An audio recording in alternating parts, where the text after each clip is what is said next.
जो CBSE board के school है वो 70% तक फीस ले लें और 60% तक राजस्थान बोर्ड वाले ले लें। इसको बाद में जो है अपहेल्ड भी किया राजस्थान हाईकोर्ट ने। उन्होंने माना कि ये एक ठीक है, इसमें सब लोग मिलकर के किसी का नुकसान नहीं होगा और ये एक सेतु का काम करेगा सबके बीच में। लेकिन हुआ क्या कि माननीय अभी चूंकि जो सुप्रीम कोर्ट के समक्ष ये मामला गया है वहां पे हमने ये सुना है कि वे 85% तक फीस लेने का निर्णय लिया है और इसमें ये बड़ा निर्णय हुआ है कि राजस्थान जो ये फी रेगुलेशन एक्ट है इसको मान्यता दी गई है, जिसको सभी प्राइवेट स्कूल्स को मानना पड़ेगा। इनके पेरेंट टीचर जो कमेटी है, इसमें स्कूल लेवल फी कमेटी है, वो जो फी निर्धारित अगर करवाई है उन्होंने उस फीस का ले सकते हैं। देखिए ये जो मैथमेटिकल जितने भी नंबर्स ऑर्डर्स में है, मैं उस लिहाज से आपसे पूछ रहा हूं कि क्या पेरेंट्स की दलीलों की को या आपके सरकार के पक्ष को उतने पुरजोर तरीके से पेरेंट साइड नहीं रखा गया कि सुप्रीम कोर्ट का फैसला कुछ इस तरह का नजर आ रहा है?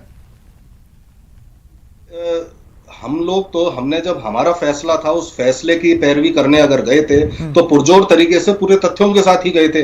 लेकिन हम माननीय उच्चतम न्यायालय का फैसला, इस फैसले पे टिप्पणी नहीं की जा सकती। हमने ये निर्णय लिया, जो अभी आगे होना है वो यही है कि माननीय न्यायालय के जो आदेश है उसके मुझे एक बात बताइए स्वर्णिम जी, क्या आप लोक लुभावन रहने के चक्कर में फंस गए?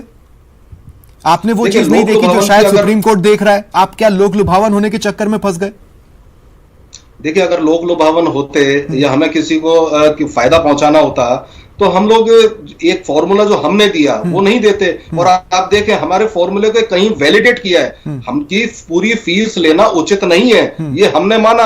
और ये हमने माना और इस बात को कहीं ना कहीं, चाहे हमारी पूरी बात नहीं मानी, लेकिन कहीं ना कहीं इस बात को वैलिडेट किया माननीय उच्चतम न्यायालय ने कि पूर्ण फीस लेना उचित नहीं है। तो ये हमारा हमने पक्ष रखा इसीलिए, और जो हमने सही निर्णय लिया, ये बात अलग है कि फीस जितना हमने कम करने का सुझाव दिया था या निर्णय लिया था उतनी नहीं हुई है। लेकिन आगे अभी एक बार माननीय न्यायालय का फैसला आ जाए, उसका परीक्षण करके उसके बाद ये देखा जाएगा। ठीक है, आगे आता हूं आपके पास स्वर्णिम जी। AK जैन साहब, मैं आपके पास आ रहा हूं। देखिए, ये डिबेट लाने के पीछे मकसद मेरा जो रहा, देखिए सुप्रीम कोर्ट का आदेश है, वो सबको स्वीकार करना ही होगा, उससे सुप्रीम और कुछ नहीं हो सकता।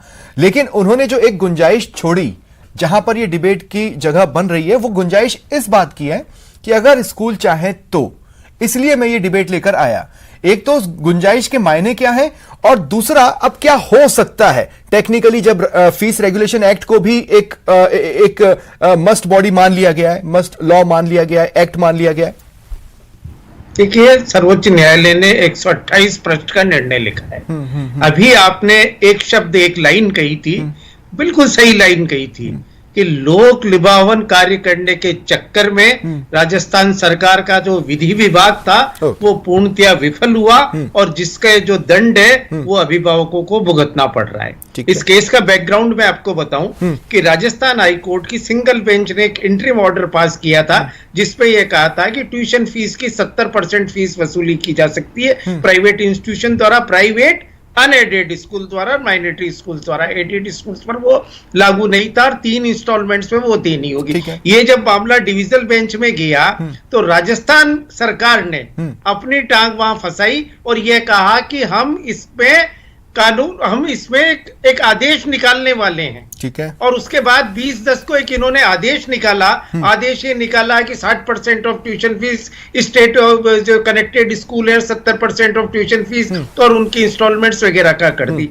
ये मामला जब सुप्रीम कोर्ट में गया तो वहां 2 बिंदु थे। पहला बिंदु यह था कि जो प्राइवेट स्कूल्स ने चुनौती दी थी कि जो फीस रेगुलेशन एक्ट है उसमें मैनेजमेंट का प्रतिनिधित्व बहुत कम है, वहां कोई तय नहीं है, कोई क्राइटेरिया नहीं है, एक तो उसको इनवैलिड डिक्लेयर किया जाए। उस मामले में उस प्ली को सुप्रीम कोर्ट ने नहीं माना और ये कहा कि फीस रेगुलेशन एक्ट 2016 सही है और उसमें प्रावधान है जिसमें स्टेट लेवल फीस कमेटी और वो आगे उसको। दूसरा नियम यह था कि राजस्थान सरकार क्या इस तरह का आदेश डिजास्टर मैनेजमेंट एक्ट और एपिडेमिक एक्ट के तहत जारी कर सकती है। इस पर सुप्रीम कोर्ट का एक बहुत अच्छी लाइन उस जजमेंट में कही है, पूरे 128 पेज का जजमेंट है कि ये 2 कॉन्टेक्चुअल है, प्राइवेट है, स्कूल के ऑनर भी प्राइवेट है और जो अभिभावक है वो भी। You can't rob Peter to pay Paul. आप एक आदमी से लेके दूसरे आदमी को नहीं दे सकते।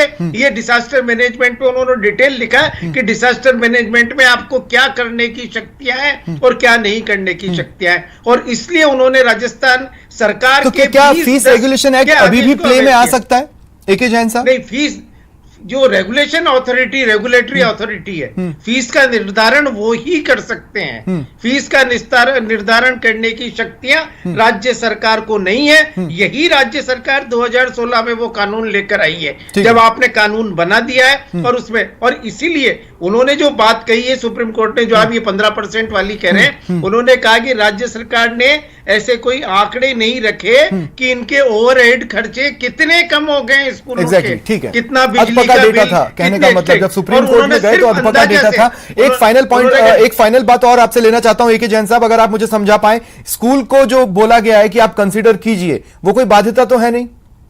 स्कूल से सिर्फ उन्होंने ये कहा कि भाई 15% तो में मोटा मोटा कम कर रहे हैं, ये मानते हुए कि बिना डेटास के कि बिजली का बिल कम हुआ होगा, एक्सपेंसेज कम हुए होंगे, और जितने लाइब्रेरी और जितने खर्चे कम होंगे। और उन्होंने कहा उसके बाद भी हम एक्सपेक्ट करते हैं कि अपने खर्चों को देखकर, जो उनके खर्चों में जो कमी आई है उसको देखते हुए लेकिन बाध्यता नहीं है, कमी करें। हाँ, वो बाध्यता नहीं है। और साथ में उन्होंने कहा कि 5 अगस्त से 6 इंस्टॉलमेंट्स में पेमेंट दिया जाएगा, और जो पेमेंट नहीं देगा उसको हटाया। आता हूं मैं आगे आपके पास एके जैन साहब। एक बार अब मैं डिबेट में आपको अनिल अग्रवाल जी ला रहा हूं, आप हाथ उठा रहे हैं, मैं आपसे आप जो कहना चाहते हैं वो जरूर कहिएगा। मैं आपसे माफी मांगता हूं, मैं आपके पास आने में थोड़ा लेट हो गया, लेकिन आप इस फैसले में अपने लिए क्या देखते हैं? एक तरह से देखें तो राहत भी है, एक तरह से देखें तो नहीं है। देखिए, अब तक तो जहां तक हम देख रहे थे, अगर संयुक्त अभिभावक संघ ने अपना पक्ष सरकार के सामने भी रखा था, उच्च न्यायालय के सामने भी रखा और उच्चतम न्यायालय के सामने भी रखा। सबसे पहले तो एक फीस एक्ट की जो फांस है, फीस की जितनी भी फांस है, प्राइवेट स्कूल, अगर सरकार, अगर हम बात करें राजस्थान सरकार, तो 2016 का जो एक्ट है, 2017 के अंदर जो अधिनियम आया, उसको लेके 2019 में